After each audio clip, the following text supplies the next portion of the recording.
সুপ্রিয় দর্শক, আসসালামু আলাইকুম। আজকে আমি আপনাদেরকে সদ্য আইনশৃঙ্খলা রক্ষাকারী বাহিনীর কাছে ধরা পড়া বাংলাদেশের খ্যাতনামা অভিনেতা আসাদুজ্জামান নূরের সম্পর্কে কিছু তথ্য তুলে ধরব।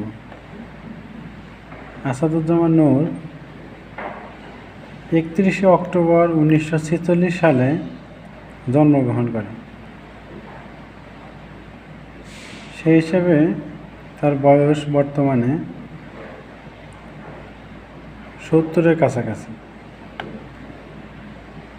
তিনি শেখ হাসিনার 3য় মন্ত্রিসভায় বাংলাদেশের সংস্কৃতি মন্ত্রী হিসেবে দায়িত্ব পালন করেন এবং 2001 সাল থেকে 2024 সাল পর্যন্ত আওয়ামী লীগের মনোনয়নে নীলফামারী 2 আসনের সংসদ সদস্য হিসেবে দায়িত্ব পালন করেন।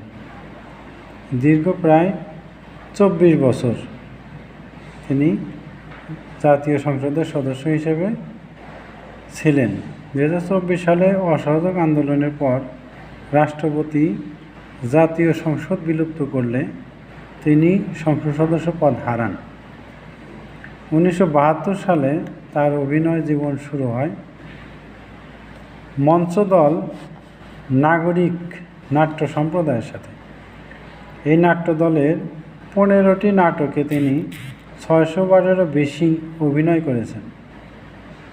এই দলের 2টি নাটকের নির্দেশনা প্রদান করেছেন, যার মধ্যে দেওয়ান গাজীর কিচ্ছা বহুল জনপ্রিয়তা লাভ করে।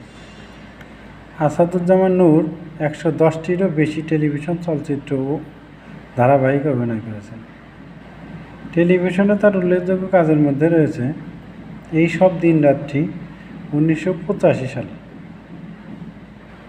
অয়ময় এটা হচ্ছে 1988 সালে, কোথাও কেউ নেই 1990 সাল, আজ রবিবার 1999 সাল ও সমুদ্র বিলাস প্রাইভেট লিমিটেড 1999।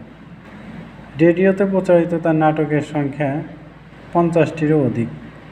টেলিভিশনের পাশাপাশি তিনি চলচ্চিত্রেও অভিনয় করেছেন।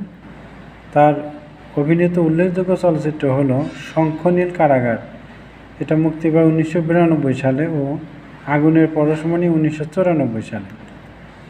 সংস্কৃতিতে অবদান রাখার জন্য 2018 সালে তিনি স্বাধীনতা পুরস্কার লাভ করেন।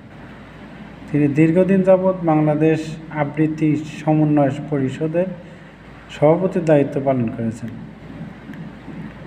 প্রাথমিক জীবনে